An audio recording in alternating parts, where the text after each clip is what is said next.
Setelah proses diskusi yang cukup intens di tahap sebelumnya, wajib pajak sampai pada tahap yang cukup krusial, yaitu penandatanganan dokumen-dokumen closing, yakni berupa risalah, ikhtisar hasil pembahasan akhir atau IHPA, dan juga berita acara.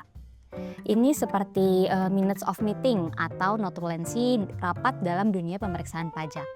Jadi semua hal yang sudah kita bahas tadi, mulai dari poin-poin yang sudah disetujui bersama sampai dengan hal yang masih menjadi perbedaan pendapat, semuanya akan dituangkan ke dalam sebuah dokumen yang disebut dengan risalah. Untuk dokumen mengenai angka sengketa yang memuat informasi berapa nilai koreksinya saat SPHP, berapa nilai yang masih dipertahankan, dan juga berapa nilai yang dibatalkan akan dituangkan dalam dokumen yang bernama IHPA. Lalu yang terakhir adalah berita acara pembahasan akhir hasil pemeriksaan, di mana dokumen ini merupakan salah satu bukti administratif bahwa pembahasan SPHP telah dilakukan. Yang paling penting untuk diingat di sini adalah dokumen closing tersebut harus ditandatangani bersama oleh kedua belah pihak, baik wajib pajak maupun pemeriksa. Kenapa ini penting? Karena dokumen closing tersebut adalah bukti sah dan catatan final dari seluruh proses pembahasan yang telah dilakukan. Dokumen inilah yang nantinya akan menjadi dasar untuk di tahapan selanjutnya. Jadi sebelum menandatangani, pastikan wajib pajak sudah membaca, memeriksa kembali, dan memahami setiap poin yang tercantum di dalam dokumen tersebut. Jika ada yang kurang tepat, sampaikan segera untuk dapat diperbaiki sebelum wajib pajak menandatangani.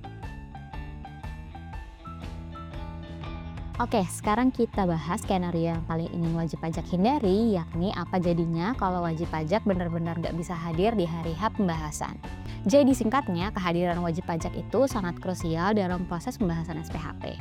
Tapi kalau misalnya dengan berbagai alasan wajib pajak sampai tidak bisa menghadiri closing conference, proses pembahasannya tidak serta-merta berhenti. Dalam situasi seperti ini, pemeriksa pajak akan tetap melanjutkan tugasnya. Mereka akan membuat dua dokumen utama. Yang pertama, berita acara pembahasan akhir dan juga berita acara khusus yang menyatakan bahwa kita sebagai wajib pajak tidak hadir. Nah, kira-kira apa sih konsekuensinya? Proses hukum akan berjalan terus berdasarkan temuan dan data yang ada di pihak pemeriksa. Artinya, keputusan akhir akan diambil tanpa adanya pembelaan atau klarifikasi tambahan langsung dari wajib pajak.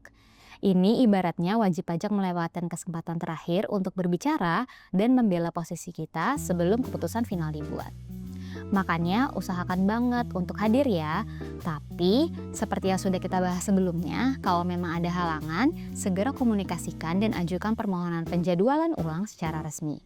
Jangan sampai wajib pajak dianggap mangkir dan kehilangan hak untuk didengar. Dengan begitu, kita bisa memastikan hak wajib pajak terlindungi dan proses berjalan dengan adil.